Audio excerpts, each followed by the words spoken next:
नमस्कार दोस्तों, स्वागत है आपका एक और नई वीडियो में। तो हम लेकर आ गए हैं क्लास 12 फिजिक्स का एक और महत्वपूर्ण क्वेश्चन जिसका नाम है कूलॉम का नियम।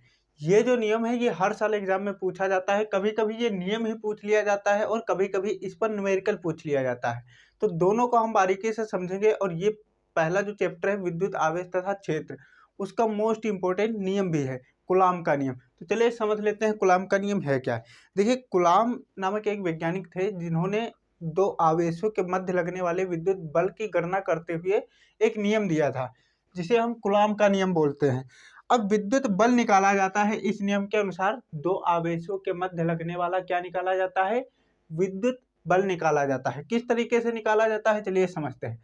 जैसे हमने मान लिया कोई एक ये आवेश है, आवेश को हम क्यू से दर्शाते हैं और इस आवेश को Q1 मान लेते हैं, ठीक है। अब ये आवेश Q1 है और इससे स्मॉल आर दूरी पर एक Q2 आवेश रखा है और दोनों आवेश रुके हुए हैं, क्योंकि जो हमारा यूनिट है स्थिर विद्युत की, इसमें रुके हुए आवेशों का हम अध्ययन करते हैं। तो यहाँ पर ये दोनों आवेश क्या है, रुके हुए हैं। तो ये Q1 आवेश से स्मॉल आर दूरी पर Q2 आवेश रखा है। तो अब कूलॉम का नियम के अनुसार हम निकालते हैं कि इनके मध्य लगने वाला विद्युत बल कितना होगा, तो वही निकाला जाता है। तो कूलॉम का नियम कहता क्या है, कहता है कि जो भी इन पर बल लग रहा होगा, ठीक है, मान लेते हैं इस पर बल कितना लग रहा है, F लग रहा है। तो ये जो F है इन आवेशों के गुणनफल के अनुक्रमानुपाती और ये जो दूरी है इसके वर्ग के व्युत्क्रमानुपाती होता है, ये जो बल F लग रहा है इस पे। तो किस तरीके से लिखेंगे चलिए हम समझ लेते हैं। सबसे पहले यही समझ लीजिए कि लिखना क्या है।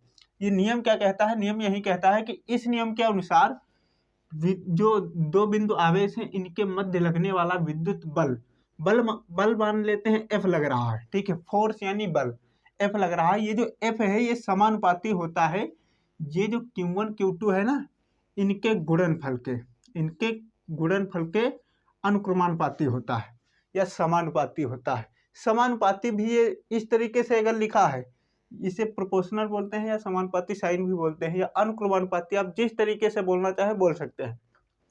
तो ये समानुपाती है। अब इसे हम समीकरण 1 देंगे, ठीक है। अभी परिभाषा पे आ जाएंगे, परिभाषा यहीं से जो मैं बता रहा हूँ वही परिभाषा है, लिखते हुए समझते हुए चलिए।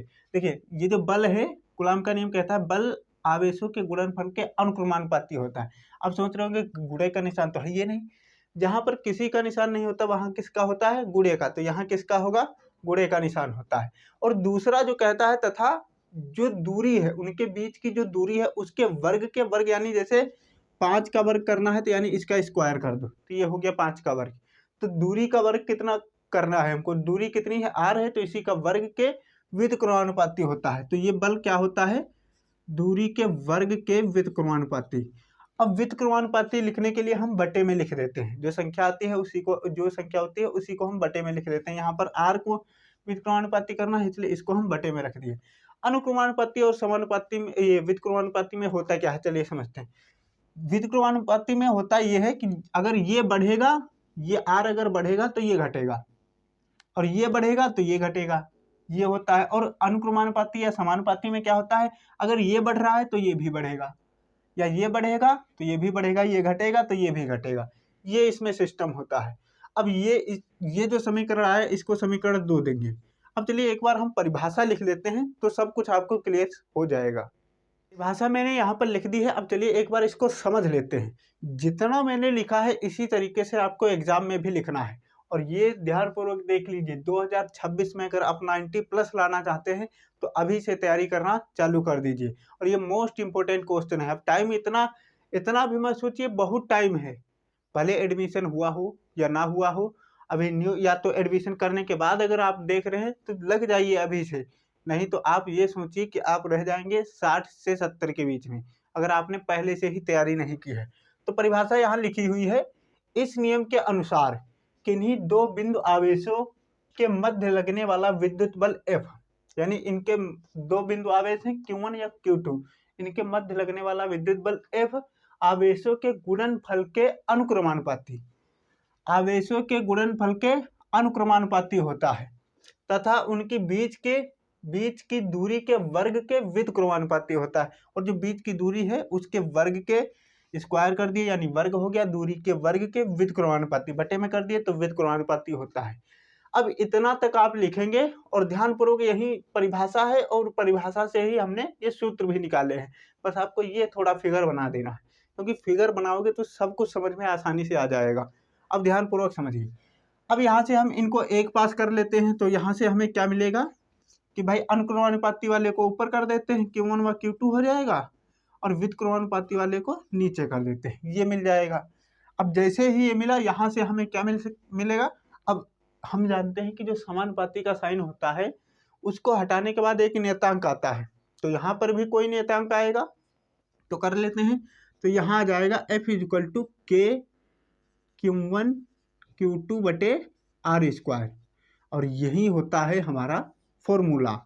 अब एक फॉर्मूला यहाँ से और बनता है। अब ये जो Q है, K है, इसके बराबर भी कुछ होगा, क्योंकि हमें न्यूमेरिकल लगाने के लिए भी कुछ मान चाहिए। और इसके बराबर क्या होता है भाई, K इक्वल टू क्या होता है, थोड़ा कलर चेंज कर लेते हैं, लिखेंगे चूंकि K इक्वल टू होता है 1/4 पाई एप्सिलॉन नॉट, इसको एप्सिलॉन पढ़ते हैं, ये तो पाई है, इसके बराबर होता है। यानी K इक्वल टू क्या होता है 1/4 पाई एप्सिलॉन नॉट। अब ये बराबर होता है 9 गुणे 10⁹9, इसके बराबर होता है। अब जब भी हम न्यूमेरिकल लगाएंगे तो हमें ये वैल्यू पुट करना पड़ेगा, इसलिए आप इसको बारीकी से ध्यान रखेंगे। अब इसको अगर यहाँ पर रख दें तो हमें क्या फॉर्मूला मिलेगा, यहाँ से मिलेगा F equal to 1/4 pi epsilon naught Q1 Q2 बटे R स्क्वायर। अब ये हमारा मेन फॉर्मूला हो जाएगा। तो आपको ये याद रखना है या ये याद रखना है। अगर ये लिखे हो तो आप ये के बराबर भी लिख देना कि इतना होता है और इसके बराबर इतना होता है। अगर ये लिख कर आ रहे हो तो बस यहीं तक छोड़ देना, बस ये epsilon not 1/4 pi epsilon not बराबर 9 गुणे 10⁹9 होता है, ये लिख देंगे, आपको पूरे नंबर मिल जाएंगे। यही है कूलाम के नियम, ठीक है, कूलाम का नियम। और इससे निकल के जो फॉर्मूला आता है ये बहुत सिंपल है, और ये 3 से 4 अंक में पूछा जाता है। अब चलिए हम समझ लेते हैं इस पर न्यूमेरिकल किस तरीके से पूछा जाता है, क्योंकि ऐसा तो है नहीं कि भाई यही पूछ लेगा। ये नहीं पूछा तो कभी कभी देता है कूलाम का नियम का निगमन कीजिए और साथ में एक न्यूमेरिकल चिपका देगा, तो यानी न्यूमेरिकल भी पूछ सकता है इससे, और या तो न्यूमेरिकल नहीं पूछा तो दोनों मिलाकर पूछ सकता है। ये हर साल पूछा जाता है किसी न किसी प्रकार से।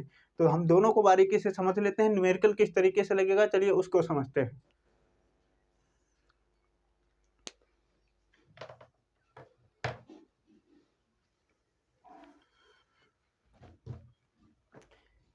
लेकिन उससे पहले आप इसका एक स्क्रीनशॉट ले लीजिए ताकि आपको भी कोई दिक्कत ना हो।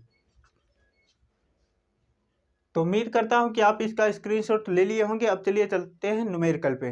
हम समझ लेते हैं कूलाम के नियम से किस तरीके से न्यूमेरिकल लगाया जाएगा। कोई भी न्यूमेरिकल आपको लगाना है, जो मैं तरीका बता रहा हूँ इस तरीके से अगर आप लगाएंगे तो 100% आपका सही होगा। कैसे सही होगा, कभी कभी हम लोगों को पहचान में ही नहीं आता है कि इस पे फॉर्मूला कैसे कौन सा लगेगा। अगर ये पहचान में आ जाए कि इसमें फॉर्मूला कौन सा लगेगा तो हर आदमी हर बच्चा कर ले जाएगा, वो भी बिल्कुल आराम से। तो चलिए हम समझ लेते हैं कैसे। सबसे पहले आपको ध्यानपूर्वक पढ़ लेना है। लिखा है एक प्रोटॉन और एक इलेक्ट्रॉन के बीच की दूरी 4.0 गुणे 10⁻⁻15 मीटर है, तो इनके मध्य लगने वाले विद्युत बल तथा बल की प्रकृति की गणना कीजिए। अगर यहाँ पर देखें तो हमें दिया गया है विद्युत बल, ज्ञात क्या करना है, विद्युत बल। और अभी हमने पढ़ा है कूलाम के नियम से क्या निकाला जाता है, विद्युत बल यानी F निकाला जाता है। और बल की प्रकृति की गणना कीजिए, तो ये हमने अभी नहीं पढ़ा है, तो इसी के जरिए हम अभी समझ लेंगे किस तरीके से प्रकृति निकाली जाती है कि बल की प्रकृति क्या है। तो यहाँ पर दिया गया है, जैसे ये एक प्रोटॉन है एक इलेक्ट्रॉन है, मान लेते हैं ये प्रोटॉन है और यहाँ से स्मॉल r दूरी पर क्या है, प्रोटॉन है, सॉरी इलेक्ट्रॉन है। ये प्रोटॉन से स्मॉल r दूरी पर क्या है, इलेक्ट्रॉन है। अब स्मॉल r जो दिया गया है वो कितना है, 4.0 गुणे 10⁻⁻15 मीटर दिया गया है, इतना दिया गया है। अब हमें निकालना क्या है, विद्युत बल निकालना है, यानी F निकालना है। तो हम यहाँ पर लिखेंगे कूलाम के नियम से। कूलाम का नियम क्या है भाई, F इक्वल टू क्या होता है, 1/4 पाई एप्सिलॉन नॉट होता है, और Q1 Q2 बटे आर स्क्वायर होता है। ये होता है कूलाम का नियम, यानी ये जब फॉर्मूला है, इसी फॉर्मूले के आधार पे हमको निकालना है। अब हमें विद्युत बल दिख गया था, इसलिए हमने डायरेक्टली फॉर्मूला लिख दिया। और जब ना दिखे कि मान के चलो कैसे समझ में आ रहा है, कुछ समझ में नहीं आ रहा है, बस लिखा है, पढ़े जा रहे हैं, दिमाग घूम रहा है, तो क्या करना है, तो यहाँ पर लिख लेना है जो जो दिया गया है। तो लिखेंगे दिया गया है, दिया गया क्या है भाई, प्रोटॉन है, इसे मान लेते हैं क्यूपी। क्यूपी इसलिए मानेंगे क्योंकि यहाँ पर Q1 Q2 बोला है, तो हम इसको क्यूपी मान लेंगे, यानी ये इलेक्ट्रॉन पर आवेश निकाल लेंगे। अब इलेक्ट्रॉन पर आवेश यहाँ पर कहीं दिख रहा है, केवल दूरी दी गई है, आर दिया गया है, ना तो इलेक्ट्रॉन पर आवेश कितना है, ना तो प्रोटॉन, ये जो इलेक्ट्रॉन है प्रोटॉन है, किसी का मान कुछ भी नहीं दिया गया है। तो हम यहाँ पर लिख लेते हैं भाई QE, इस पर भी नहीं पता, आर दिया गया है, सिर्फ कितना है 4.0, दशमलव के बाद जीरो का कोई मतलब नहीं है, इसलिए हम लिख लेंगे 4 × 10⁻⁻15 मीटर। ये अब क्यूपी, इन दोनों को आपको बारीकी से याद कर लेना है, क्योंकि कई जो है न्यूमेरिकल्स में इनका मान रखना पड़ता है हमको। तो इलेक्ट्रॉन पर आवेश कितना होता है, 1.6 × 10⁻⁻19 कूलाम का होता है। सी यानी कूलाम, ठीक है, सी यानी कूलाम। आवेश का मात्रक क्या होता है, कूलाम होता है। अब यहाँ पर क्यूपी यानी प्रोटॉन पर कितना आवेश होता है, तो जितना इलेक्ट्रॉन पर आवेश होता है उतना ही प्रोटॉन पर आवेश होता है, यानी 1.6 × 10⁻⁻19 कूलाम। अब सब कुछ हमको मिल गया। हमने अभी देखा था ये जो 1/4πε0 है, इसका मान कितना था, 9 × 10⁹ तो वहीं यहाँ पर रख देते हैं, सब कुछ रख देते हैं, सब हमको मिल गया है। अब बस इस फॉर्मूले पर रखना है, कैलकुलेशन करनी है, निकल आएगा। तो F = कितना है, इसका मान रखेंगे तो 9 × 10⁹ होता है, और फिर ये प्रोटॉन रख देंगे, यानी Q1 मान लेते हैं, ये क्या है, Q1 है, और ये Q2 है। तो जैसे ये P और इनको माने तो हम रख देते हैं भाई, मान कितना है, 1.6 × 10⁻19 -19 है, और फिर 1.6 × 10⁻19 ये इतना है, और नीचे कितना है, आर का स्क्वायर करना है। अब जैसे 5 का स्क्वायर हमने किया, तो इसको 5 × 5 लिख सकते हैं ना, यानी 5 को 2 बार। तो इसका स्क्वायर करने के लिए हमको इसको 2 बार लिख देंगे, बस बात बराबर। तो 4 × 10⁻⁻15 हो जाएगा, इंटू 4 × 10⁻⁻15 हो जाएगा। अब क्या करो, जितनी भी घात आपको दिख रही हैं, ये सब घातें दिख रही हैं, इनको एक साइड कर लो, और जो अंक गुणे में करने वाले हैं उनको एक साइड कर लो। तो यहाँ पर हम कर लेते हैं। तो F = क्या मिलेगा, इसकी गुणा करेंगे, इसको साइड कर लेते हैं, 9 इसकी जब गुणा करोगे तो आ जाएगा 2.56।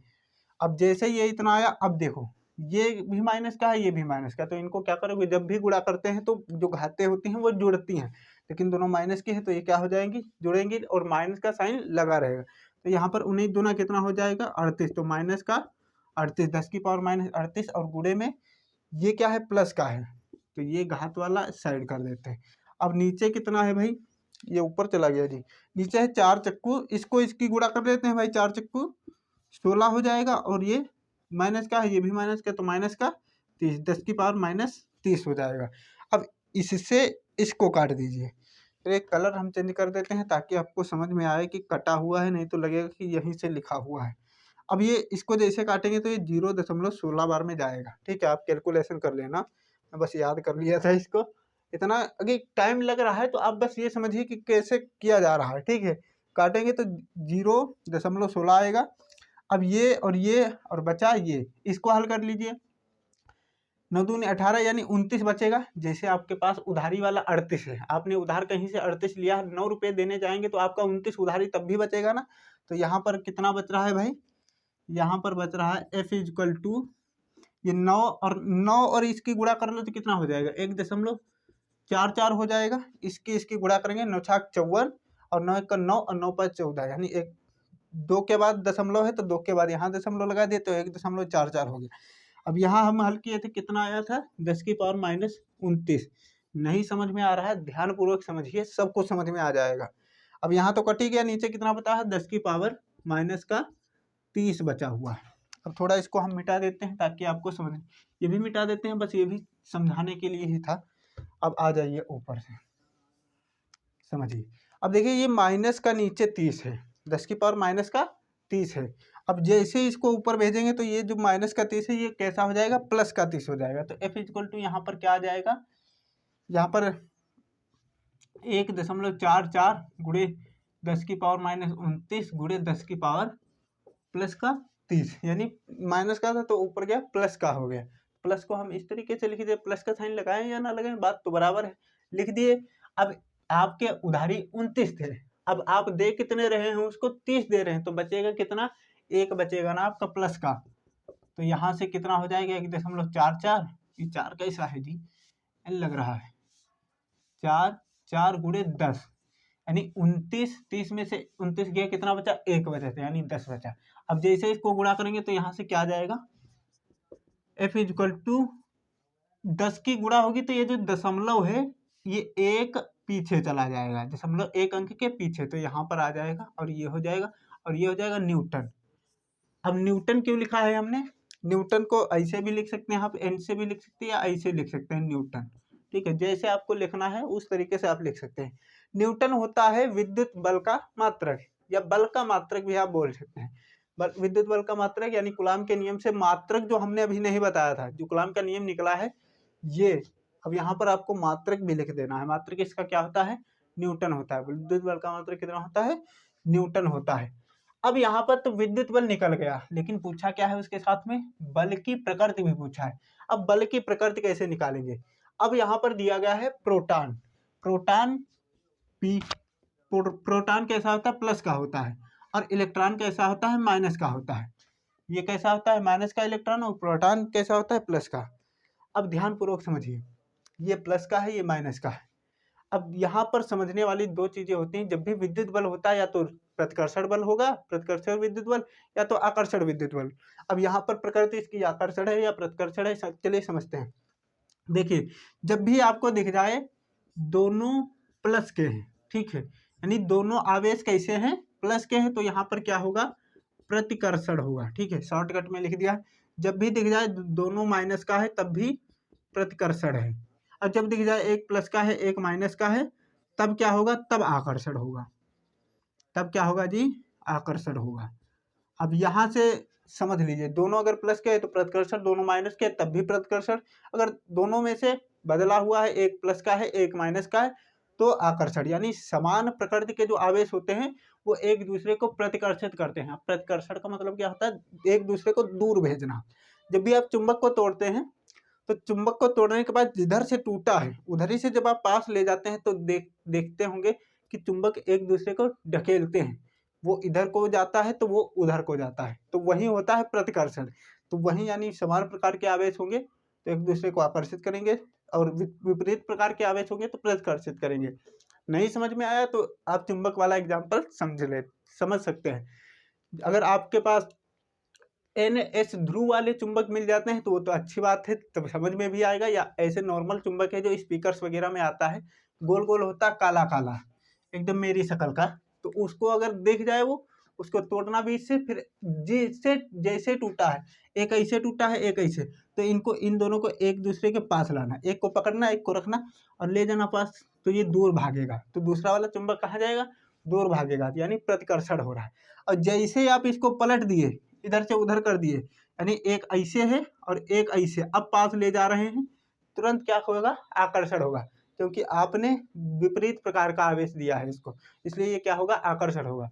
तो उम्मीद करता हूँ ये जो क्वेश्चन है आपको सब कुछ समझ में आ गया होगा। प्रकृति कैसे निकालेंगे मैंने बता दिया, यहाँ से आप समझ लेना, प्रतिकर्षण हो सकती है या तो आकर्षण। कैसे निकालेंगे, समान प्रकार के आवेश होंगे तो प्रतिकर्षण, विपरीत प्रकार के आवेश तो आकर्षण होगा। और ये लगाया कैसे जाता है तो ये भी आप समझ लिए। तो इसका एक स्क्रीनशॉट ले लीजिए ताकि आपको कोई दिक्कत ना हो। तो उम्मीद करता हूँ कि आप इसका स्क्रीनशॉट ले लिए होंगे। देखिए, अगर आपने अभी तक भी पढ़ाई करना चालू नहीं की है तो अब लग जाइए, क्योंकि अभी से जो लगेगा वही 90+ ला सकता है। अब ये नहीं 2 दिन में कौन ला सकता है भाई, कोई भी ऐसा नहीं है, टेबलेट नहीं है, कोई भी ऐसी सिरप नहीं है जो पिला दिए घोल के शरबत बनाकर आप पी लिए और 90+ पार हो गया। तो ऐसा कुछ नहीं है। कुछ बच्चे सोच रहे होंगे अभी तो बहुत टाइम है, पढ़ लेंगे। तो भाई जब जो शुरुआत से पढ़ोगे तो आपका कॉन्फिडेंस भी आएगा, नहीं तो बाद को बच्चे ऐसे आते हैं कि उनको लगता है अब तो मैं फेल ही हो जाऊंगा, क्योंकि कुछ भी नहीं, साल भर पढ़ते हैं, 1-2 दिन में पढ़ने से भी क्या होगा, समझे में नहीं आएगा, इतना प्रेशर हो जाता है, ये भी पढ़ना वो भी पढ़ना, इसलिए थोड़ा थोड़ा पढ़ते चलिए। अब ये भी नहीं कि एक दिन में ही सब कुछ पढ़ डालिए, कोई भी नहीं पढ़ पाएगा। अब आप ही पढ़ने बैठ जाएं, 4-5 क्वेश्चन एक साथ लगा दिए हैं, फिर 4-5 क्वेश्चन दूसरी बुक के लगा रहे हैं, तीसरी, तो आपको भी बोरिंग लगने लगेगा, आप भी ऊब जाएंगे। तो थोड़ा थोड़ा पढ़ते चलिए। और ये जो क्वेश्चंस हैं, मोस्ट इंपॉर्टेंट क्वेश्चन में लेकर आया हूँ, इनकी मैं पीडीएफ भी दूंगा, वो भी बिल्कुल फ्री में, 1 रुपये भी चार्ज नहीं लगेगा। अब डेमो लेना चाहते हैं कि पीडीएफ किस तरीके की मिलेगी, तो आपको जाना है टेलीग्राम में, सर्च करना है BRGK बाई विपिन, ये सर्च करना है आपको टेलीग्राम में। जिस चैनल से हमारा लोगो है उसी चैनल से टेलीग्राम का भी लोगो मिलेगा, उस पर क्लिक करेंगे। डेमो पीडीएफ मैंने डाल दी है और बिल्कुल आसान पीडीएफ है। ऐसा नहीं है मेरे पास इसका इतना इक्विपमेंट नहीं है कि मैं 2-4 आदमी लगा रखा हूँ, मैं ही सब कुछ करता हूँ, वीडियो भी बनाता हूँ और आपको भी समझाता हूँ। खुद पढ़ना पड़ता है, एक बार समझना पड़ता है कि कुछ भी गलत आपको प्रोवाइड ना किया जाए। तो इसलिए आप एक बार जाना, चेक जरूर करना, बहुत आसान पीडीएफ है और समझ में बहुत जल्दी आ जाएगा। तो मिलते हैं नई वीडियो में, तब तक के लिए अगर हमारे चैनल पर आप नए हैं तो सब्सक्राइब कर लीजिए, क्योंकि महत्वपूर्ण क्वेश्चन ऐसे ही मिलते रहेंगे। फिजिक्स हो, केमिस्ट्री हो, चाहे आपका हिंदी इंग्लिश हो, सभी के क्वेश्चन मैथ के भी मिलते रहेंगे, टेंशन लेने की कोई ज़रूरत नहीं है। मिलते हैं नई वीडियो में, तब तक के लिए जय हिंद।